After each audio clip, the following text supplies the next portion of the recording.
আসসালামু আলাইকুম। আমাদের প্রধান উপদেষ্টা অধ্যাপক ডক্টর মোহাম্মদ ইউনূস নিজে ইদানিং তার বিভিন্ন বক্তব্যে বিভিন্ন ভাষণে বারবার যুদ্ধের কথা উচ্চারণ করছেন। আমাদের সন্দেহ জাগছে, নানান ধরনের প্রশ্ন জাগে, তিনি কেন তার বক্তব্যে তার ভাষণে বারবার যুদ্ধের কথা স্মরণ করিয়ে দেবেন? বিষয়টি কি আসলে? তিনি মঙ্গলবার জাতির উদ্দেশ্যে মহান স্বাধীনতা দিবস এবং পবিত্র ঈদ উল ফিতর উপলক্ষেও যে ভাষণটি জাতির উদ্দেশ্যে দিলেন সেখানেও এই যুদ্ধাবস্থার কথা উল্লেখ করেছেন। তিনি বলছেন, দেশবাসীকে আমি স্মরণ করিয়ে দিতে চাই, জুলাই অভ্যুত্থানের প্রথম পর্ব সফলভাবে সমাপ্ত হয়েছে। প্রথম পর্বের সমাপ্তির মধ্য দিয়ে অভ্যুত্থানের দ্বিতীয় পর্ব শুরু হলো। মানে কি, দ্বিতীয় যুদ্ধ? কার বিরুদ্ধে, কিসের জন্য? তিনি বলছেন যে সব সময় মনে রাখতে হবে আমরা কিন্তু যুদ্ধাবস্থায় আছি। গুজব হলো এই জুলাই অভ্যুত্থানের বিরুদ্ধে পরাজিত শক্তির মস্ত বড় হাতিয়ার। গুজব দেখলেই গুজবের সূত্রের সন্ধান থাকবেন, গুজবকে অবহেলা করবেন না। বেশ ভালো কথা, গুজব তো ছড়ানো হচ্ছে সব পক্ষ থেকে। সরকারি সমর্থক যারা সরকারের, তারাও গুজব ছড়াচ্ছে। আর যাদেরকে তিনি মিন করছেন আওয়ামী লীগ, অবশ্যই আওয়ামী লীগের বিভিন্ন পর্যায় থেকে গুজব হচ্ছে, গুজব ছড়ানো হচ্ছে, এটি অস্বীকার করার কোনো উপায় নেই। কিন্তু তিনি যুদ্ধের কথা নিয়ে আসছেন কেন? আর যুদ্ধের কথা যদি নিয়ে আসেনি তাহলে তিনি সত্যকে আড়াল করছেন কেন? যুদ্ধের কথা কারা উচ্চারণ করছেন? স্পষ্টত সরকারের বিভিন্ন পর্যায়ে উপদেষ্টা, খুব নির্দিষ্টভাবে বলতে গেলে তথ্য বিষয়ক উপদেষ্টা মাহফুজ আলম এবং সরকারের যিনি স্থানীয় সরকার বিষয়ক উপদেষ্টা ছাত্র প্রতিনিধি হিসেবে আছেন আসিফ মাহমুদ, তারা তো বারবার সশস্ত্র বিপ্লব কিংবা যুদ্ধের কথা বলছেন। কেন তিনি তাদেরকে সতর্ক করে দিচ্ছেন না? তারা কেন যুদ্ধ বাড়াতে চান? গুজব দিয়ে আর যুদ্ধ কতটুকু করা যায়? আওয়ামী লীগ গুজব ছড়াচ্ছে, প্রথমেই স্বীকার করে নিয়েছি, অস্বীকার করার কিছু নেই, যদিও আমরা এটিকে সমর্থন করি না কোনো অবস্থাতেই। এবং শুধু সরকারের উপদেষ্টারা যুদ্ধের কথা বলেই ক্ষান্ত হচ্ছেন না। দেশের সার্বভৌমত্বের প্রতীক সেনাবাহিনীর বিরুদ্ধে তারা যুদ্ধের ইঙ্গিত দিচ্ছেন, ক্যান্টনমেন্ট গুড়িয়ে দেওয়ার কথা বলছেন স্পষ্টভাবে। কেন তিনি তাদেরকে সতর্ক করে দিচ্ছেন না? কেন তিনি উদরপিণ্ডি বুদুর ঘরে চাপানোর চেষ্টা করছেন? যা ঘটছে সবকিছু আওয়ামী লীগের উপর দোষ চাপিয়ে দেওয়ার চেষ্টা করছেন। এবং এই যুদ্ধটা যদি বাধে, তিনি বারবার যদি বলছেন যে আমরা যুদ্ধাবস্থায় রয়েছি, সেই যুদ্ধের জন্য কি আগে থেকেই প্রস্তুতি নিয়ে রাখা হয়েছে? পুলিশের কাছ থেকে ছিনতাই করা ৮,০০০ অস্ত্র কোথায়? কেন সেই অস্ত্রগুলো উদ্ধার করা হচ্ছে না? এবং যেগুলো শোনা যাচ্ছে যে বাইরে থেকে বিভিন্নভাবে অস্ত্র আসছে, কেন এই সব নিয়ে সরকারের স্বচ্ছতা আমরা দেখতে পাচ্ছি না? তিনি তার ভাষণে আরও অনেক কিছু বলেছেন যেগুলো আমার কাছে মনে হয়েছে অনেকখানি, এগুলো শুনতে খারাপ লাগতে পারে, অসত্য। আমি মিথ্যা শব্দটা বলবো না, আমি সম্মান জানিয়ে অসত্য শব্দটাই বেছে নিতে চাই।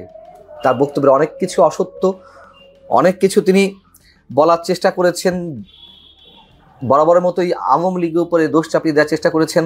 তিনি বলেছেন যে ঐক্যমত্য কমিশন কাজ করছে সংস্কারের লক্ষ্যে, সব দলকে এক জায়গায় নিয়ে আসার জন্য, এবং রাজনৈতিক দলগুলো ইতিবাচক সাড়া দিয়েছে সংস্কারের জন্য। এটাই হচ্ছে অসত্য। রাজনৈতিক দলগুলো সংস্কারের জন্য এখনো পর্যন্ত তেমন কোনো ইতিবাচক সাড়া দেয়নি। ছোটোখাটো কিছু বিষয়ে তারা একমত হওয়ার চেষ্টা করছে, তারা তাদেরকে জানাচ্ছে, কিন্তু বড় যে বিষয়গুলো, সংবিধান সংস্কার, প্রোক্লেমেশন নিয়ে আসা, সংবিধানে মুক্তিযুদ্ধের পাশাপাশি 24কে স্থান দেওয়া, স্থানীয় সরকার নির্বাচন জাতীয় সংসদ নির্বাচন আগে করা, এগুলো কোনোটিতেই তো রাজনৈতিক যে বড় দলগুলো রয়েছে তারা কেউ ঐকমত্য পোষণ করেনি, তারা কেউ ইতিবাচক সাড়া দেয়নি। বরং নির্দিষ্ট সময়ের মধ্যে মাত্র 10টি রাজনৈতিক দল তাদের মতামত দিয়েছিল। এবং পরবর্তীতে এসে তিনি যে কথাগুলো বলেছেন, আওয়ামী লীগ আমলে পাচার করা অর্থ ফিরিয়ে আনা হবে, আওয়ামী লীগের যে দুর্নীতি, মানবাধিকার লঙ্ঘন ইত্যাদি ইত্যাদি বিষয়ে তিনি অ্যাড্রেস করেছেন। বিনয়ের সঙ্গে স্পষ্ট করে বলে দিতে চাই, আওয়ামী লীগের 15.5 বছরের শাসনে অবশ্যই সীমাহীন দুর্নীতি হয়েছে, গুম খুনের মতন অভিযোগ উঠেছে, হয়েছে, বাস্তবতা, শুধু অভিযোগ নয়, হয়েছে। আমরা সেগুলো স্বীকার করতে চাই, স্বীকার না করার কিছু নেই। কিন্তু গত 7.5 মাসে যে পরিমাণ দুর্নীতি হয়েছে তার ফ্রিজ থেকে তিনি তুলে ধরবেন? তারা নিজেরাই তো তাদের নিজেদের সম্পদের হিসাব এখনো পর্যন্ত দেননি। উপদেষ্টা পরিষদের কোনো উপদেষ্টা কি দিয়েছেন সম্পদের হিসাব? দেননি। কেন দেননি? যে পরিমাণ মানুষ বিচার বহির্ভূত হত্যাকাণ্ডের শিকার হচ্ছেন, মব জাস্টিসের শিকার হচ্ছেন, মানবাধিকার লঙ্ঘনের বিষয়ে হিউম্যান রাইটস ওয়াচ এবং আরও 8টি সংগঠন, মোট 9টি সংগঠন বিবৃতি দিয়েছে, তাদের উদ্বেগ জানিয়েছে। যেভাবে মানবাধিকার লঙ্ঘন হচ্ছে, সংবাদ কর্মীদেরকে বাধাগ্রস্ত হচ্ছে, তাদের উপর নির্যাতন চালানো হচ্ছে, সেগুলো বিষয়ে তিনি কি বলবেন? শেখ হাসিনা আমলে কি হয়েছে? গণতন্ত্র অধিকার হরণ হয়েছে, বাক স্বাধীনতা হরণ হয়েছে, নানান ধরনের অপকর্ম হয়েছে। এগুলো যে কোনো সচেতন মানুষের স্বীকার করতে হবে। কিন্তু গত 7.5 মাসে, 15.5 বছরে যে দুঃশাসন, সেটিকেও তো কোনো কোনো ক্ষেত্রে ছাড়িয়ে যাওয়া হয়েছে। দুর্নীতি বিষয়ে ট্রান্সপারেন্সি ইন্টারন্যাশনাল বাংলাদেশ টিআইবি নির্বাহী পরিচালক ডক্টর ইফতেখারুজ্জামান, তিনি তো ওপেন বলেছেন কিভাবে দুর্নীতি হচ্ছে। আমরা চাঁদাবাজি দেখছি না, আমরা দখলবাজি দেখছি না। সরকারের কোনো উপদেষ্টার বিরুদ্ধে স্পষ্ট অভিযোগ আসছে না যে তারা কিভাবে চাঁদাবাজি করছে। সরকারি দল হিসেবে যেটা আত্মপ্রকাশ করেছে এনসিপি, ন্যাশনাল সিটিজেন্স পার্টি, তাদের যে নেতারা বা সাবেক সমন্বয়করা কিভাবে চাঁদাবাজি করছেন তার প্রমাণ কি আমরা পাচ্ছি না? তারা হাতে হাতে ধরা পড়ছে না? এই সমন্বয়করা যে পরিমাণ চাঁদা তুলছে দলের জন্য, তারা শতাধিক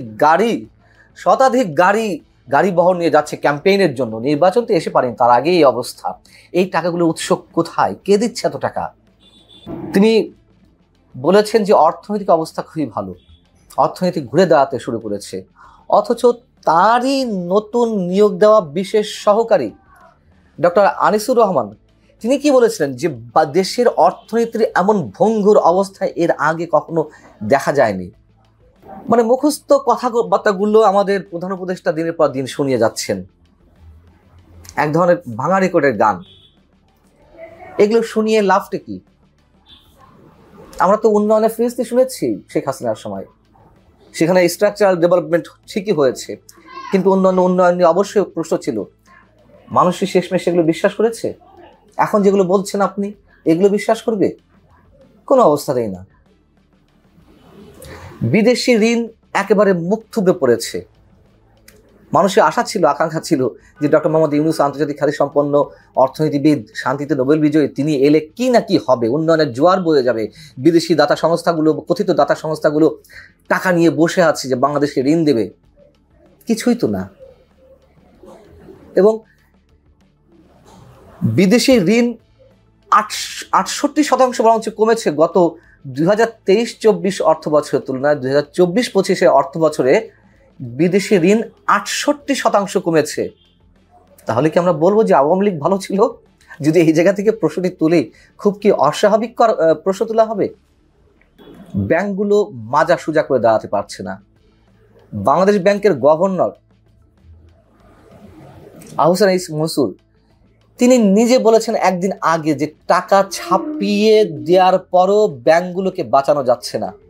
টাকা ছাপিয়ে লোন দেওয়া হলে, ঋণ দেওয়া হলে কি হয় আমরা জানি, মুদ্রাস্ফীতি, মূল্যস্ফীতি আরো বাড়তে থাকে। এর দায়ভার মানুষের কাঁধে এসে পড়ে, মানুষের জীবনে নাভিশ্বাস ওঠে।